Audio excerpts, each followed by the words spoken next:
Kyle Hill is with HomeHero, and he is one of the most exceptional young founders in the industry. He writes, and his partner at HomeHero, write a weekly update, not only for their team, but for all of their investors, which is hands down the best written update that I've ever received from any startup company. And that has enabled him to raise a seed round, an A round, and a B round, I think. And the business has grown tremendously. And today he's going to talk about building a culture of growth. Let's hear it for Kyle. Hey guys. My name's Kyle Hill, and I'm the founder and CEO of HomeHero, and I'm super excited to be here. I'm here under the pretense that everybody here, hypothetically, is past the idea stage, you're past product market fit, and you have at least some healthy appetite for growth. And I always joke with my friends, the only way your startup dies is you run out of money. And the only way you run out of money is you stop growing. The only sign of life is growth. This is literally NASA's definition, working definition of growth. It's like metabolism, reproduction, and growth. And so I believe that one of the most important or the best predictors of growth is your company culture. So I'm going to talk today about company culture. But first, let me tell you a little bit about HomeHero. HomeHero is the fastest and most affordable way for families to find non-medical in-home senior care. We are the largest funded startup in the senior care space.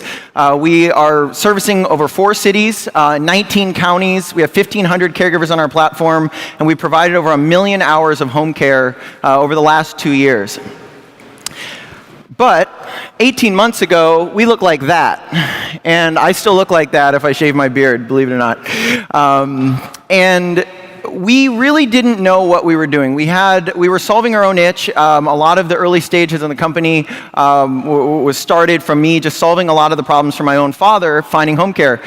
We were lucky enough to get investment from a man named Chamath, who was one of the early executives at Facebook. He really led their growth team, put them on a path toward 1 billion users, and was hugely influential in building the growth culture that exists today at Facebook.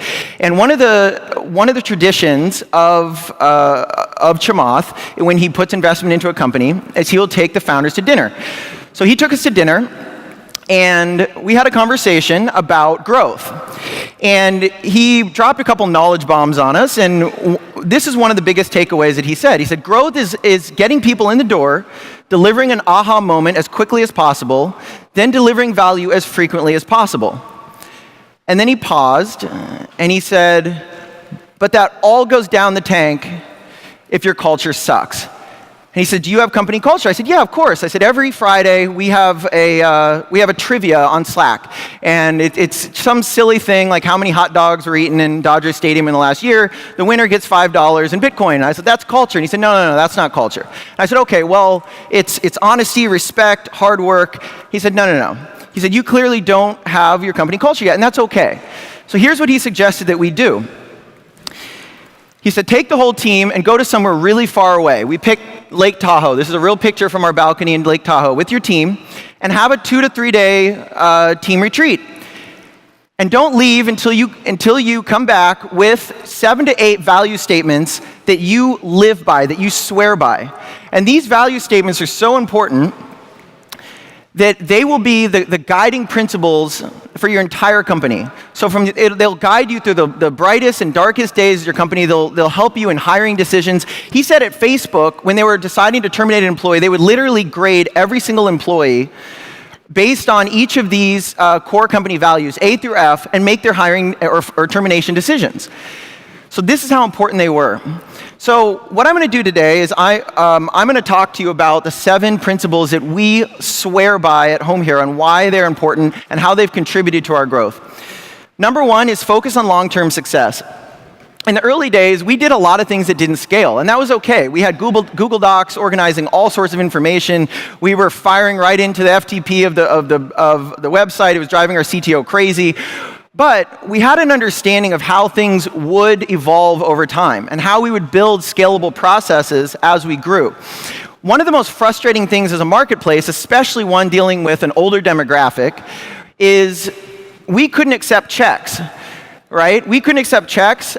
We didn't do invoicing. Everything was on credit cards. And you couldn't sign up for HomeHero unless you had an email address. And so one of the most frustrating things for our sales department was to actually turn down clients because they didn't have the technology to use our platform. And so this was only a small percentage, like 5 or 10%, but it was still very frustrating. And so what I told them, and I said, guys, you've got to focus on long-term success. And really believe in our business model. You really have to believe that our business model is scalable and that it will work. So the next one, number 2, is fearlessly contribute new ideas. We use Trello. I love Trello. We've used it from day one. We still use it.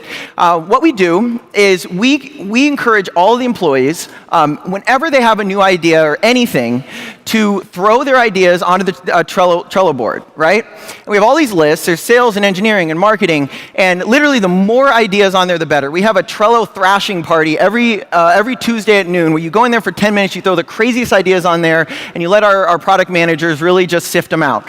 Every single engineering ticket started as a Trello ticket.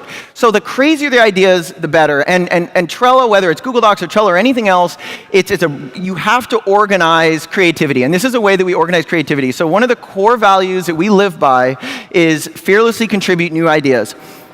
The other one that we use here are surveys. You've hired all these smart people. You might as well use them. I love SurveyMonkey. Probably once or twice a week, I'll just fire up a SurveyMonkey and set an @channel everybody on Slack and say, hey guys, what do you think about this new crazy retention feature, right? And you'll get immediate feedback within minutes from your smartest employees. And I just don't think that a lot of companies really tap those resources frequently enough. So those are 2 ways that we encourage our employees to fearlessly contribute new ideas. Number 3 is have higher expectations for yourself than others do for you. I am the top marketplace expert in this room. And maybe Leah and Marco, they disagree, and maybe I'm completely wrong, but I have to hold myself to that standard. I obsess about marketplaces. I've gone through every single marketplace onboarding session that I could get my hands on. I'm a Lyft driver, I'm an Uber driver, I'm a TaskRabbit, I'm a courier for Postmates, I'm a ninja on Washio. Actually, I got declined from TaskRabbit, I don't know why, but every single one of them that I could get my hands on, I went and attended those onboarding sessions and really used that to curate what is now our onboarding session for caregivers, which I would argue is the most sensitive of those marketplaces, because you're sending someone in alone to care for your mother or father for days on end. It could not be anything that needs to be curated more than that. And so I obsess about marketplaces, whether it's on Quora or Twitter or anything else. And we look for employees at HomeHero that have that just odd obsession over what they do. They're not driven by money. They're driven by this weird obsession with what they do. Maybe it's engineering, maybe it's sales, but they love it so much that if you took their salary away, they might still do it for you. So have higher expectations for yourself than others do for you. Number 4 is focus on building real value over perceived value. We have an open vacation policy. I'm sure most startups, I would argue, do, but it's really important to understand why. And the reason is we put more emphasis on the output than we do the input. We put more emphasis on the output than the input on all the KPIs. I don't care if you make 400 phone calls in a day if you're a salesperson. I care that you close 40 clients. And Netflix is one of the perfect examples of this. They kind of coined the phrase, hard work is irrelevant. And I was listening to an NPR segment recently on Netflix, and they were talking about some of their company culture and values. And they gave this really awesome example, and maybe some of you heard it, about a locksmith. And they said there's this amateur locksmith that would take about an hour to pick people's locks. He would show up, the woman's locked out of her car, take about an hour to pick the lock. She gives him $200, and she gets back on her way. But as he got better and better and better, he could actually do it in under 60 seconds. He would show up, and he could actually pick the lock in under 60 seconds, and they give him the $200, and the woman says, that's a ripoff, right? He said, you just did that in 60 seconds, I feel like I got ripped off. And he says, actually, I'm the best locksmith in the city, and I got you into your car faster than anyone else could get you into your car. I think we have this blocker in our head that we obsess about the amount of time it takes to do something and not focus enough on the actual output. And so at HomeHero, we put a lot of emphasis on the output, not the input. In college, I was forced to read this book by Gary Chapman called Love Languages. Actually, I just followed a cute girl into an emotional intelligence class, and it actually ended up being a really valuable class. And one of the things that I learned in this class was that the way that you acknowledge accomplishments from your employees is really important. So Gary Chapman basically said there were 5 love languages, right? And it was like gifts, words of affirmation, acts of service, quality time, and physical touch, like a high five or a hug. And it might sound cheesy, and it's very useful for relationships, but it's really important for your startups and for your employees. If you have an engineer that is all about quality time, and you can do tests to find out which of these is yours. You usually have like 1 or 2 that stand out. And if you find that you have an engineer that's quality time, and they just completed a really awesome new feature, maybe it's a new billing feature, do you channel everybody in the entire team and say, hey, this engineer did this awesome new thing? Or do you take them out to lunch and you just say, hey man, listen, I just wanted to tell you, like, I'm really appreciative of the work you did on that engineering sprint. Or do you give them a football from Amazon? Those are really important decisions that will help you retain your best talent in your company. And it's very important you actually understand what the love languages of your employees are. So focus on building real value over perceived value and know how to acknowledge that value after it's been given. Number 5 is challenge yourself to do the hard thing. We started out of an incubator called Science down in Los Angeles, and one of our sister companies was Marketplace. It was about a year ahead of us. They were called Dog Vacay. Really awesome service, really smart CEO, Aaron. And they were at the point where they were doing about 1,000 bookings a day. And they got a phone call, and one of the hosts had lost a dog. And I mean, they have 4 legs, they run away, right? And you have 1,000 bookings a day, 0.01% of your dogs, you're gonna lose them, right? And so they freaked out, and they literally said, all right, guys, stop what you're doing, get the flashlights. It was like 7:30 at night. We're gonna go look for this dog. Crazy enough, they found the dog, right? A few weeks later, it happened again. And it was crazy, and they're like, we need to build a process around this, right? And the same thing happens to us. We don't lose seniors, but occasionally they, no, not yet, but they do pass away. I mean, a lot of these are in their late 90s, and I would argue to pay attention to the employees that really step up when the going gets really tough. I remember the first time I had to talk to a son who called me, and his father had died. It's the first time it ever happened to me, and I got the call. We were really early stage. And I remember our head of support, her name was Catherine, she stepped up and said, give me the phone. And Catherine comes from a background, she works for disaster relief at the Red Cross, and she lives for that. She says, I want to help him. Give me the phone. And those are the A players. And she owned this value statement. She challenged herself to do the hardest thing in the company, even in a moment when I didn't even feel like I could do it. And those are the employees that I want on my team.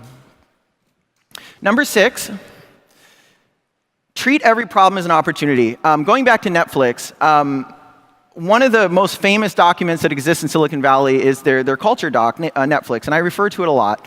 And one of them said is, we are not a family, we're a team. We're not a peewee rec team, we're a professional sports team. And we need to act like that. And terminations suck. They're the least fun part of my job. But I think that you really have to look at it as an opportunity for that person to go find a place where they are a better fit. And the number one mistake that we made in the early stages is hanging on to employees too long when you know good and well that they're not going to work out. And let me give you advice. Do not move, don't change their department. If they're not working out in sales and you hired them to do sales, don't move them to marketing. They're just going to screw up marketing.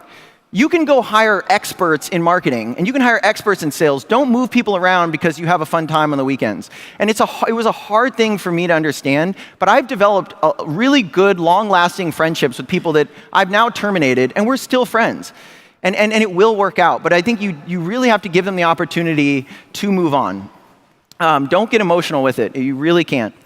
Number 7, and then to the final one, is promote and protect our brand. This one I cannot stress enough. Your brand is everywhere. It is your NPS in the walking flesh. Your brand is everything about you. It is the way people say HomeHero, when it comes out of their mouth. It is the first thing they think about when you say the name. It's your logo, it's your colors, it's the border radius, it's the number of padding between all of your on your titles. You can tell I'm a designer.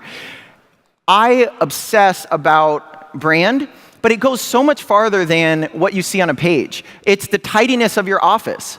It's the letterhead on your job offers. Your brand is everywhere. It's the most important thing, and it's how your brand speaks to people. So promote and protect our brand. If we see HomeHero anywhere written and it's got a space in between it, our employees will call that person out and say, hey, there's no space in HomeHero. So promote and protect our brand. The last one, I think this is the most important, and this is kind of what Jason was talking about with our weekly updates, is default to transparency. I think one of the number one most transparent companies is Buffer. I have a lot of respect for Joel and what those guys are doing over there. They went on to a whole new planet with transparency, and they publicized like all their salaries and equities of every single employee, which is crazy. And it really inspired me, but I didn't quite go that far. But I do believe that you really should adopt a transparent culture. We have all of the Slack channels are public. We have banned private groups on Slack. You cannot, we do some direct messaging, but really everything we encourage to be on the public channels. All of our financials information is on a Google Drive with the exception of salary and equity for every single employee to see. And the reason is I believe in this industry especially, the best way to build trust is to be transparent. And I believe the company that is going to innovate in the senior care space has to win trust. And the number one way to build trust is to be transparent. So all in all, I hope that these values have, this presentation has really opened your eyes to how important company culture is. They're not plaques on a wall. They're a doctrine. It's your constitution. It's everything that you live by. And hopefully it'll help you grow as faster than ever. Thank you.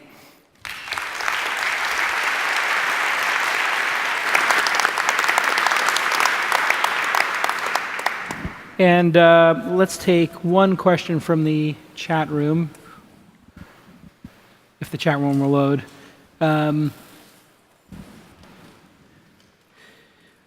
Talk about the multiple cities that you're operating in and what your plan is for moving from city to city, because you're now in 2, right? We're in 4. We're in 4? Yeah. Oh, I gotta read those investor updates better. Wait, you're in Los Angeles, San Francisco? Well, Orange County has 4 million people, so that was our second launch. San Diego, and then the entire Bay Area. Got it. And so what's the rollout plan for cities? And what have you learned from Uber, let's say, or other people who've gone city to city? Yeah, we really rely on a matching algorithm. Marco was talking about it with Thumbtack. We really do have a very complex matching algorithm, and to get that right, you do need liquidity in the market. And so we seed markets many months before we actually launch them. But our growth strategy is really about focusing on these 4 markets in California right now, most likely to the end of the year, and then really taking a pretty aggressive rollout plan down the southern Sun Belt and into the more dense senior population areas. But right now, our focus is really on launching these 4 cities. Can you tell us a little bit more about the process that helped you develop these values? That's from John C. McKintry. The process to develop the values? Yeah. I know you went on the retreat, but maybe, did you just say, does anybody have a value they want to propose? Yeah. I think there were a lot of exercises that we did over the course of during the retreat. The love languages test was one, but really we started by just a lot of open forums. It's just what is a company that you want to be a part of? We literally asked people, said, just write down we had like 4 or 5 whiteboards in this house, and just said, I want you to write down the perfect company is, and just write down a bunch of adjectives.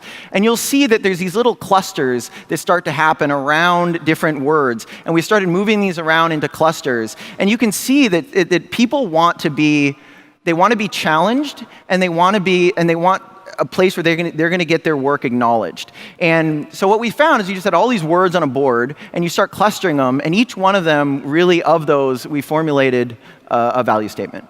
So. And a question from Reaper Capital.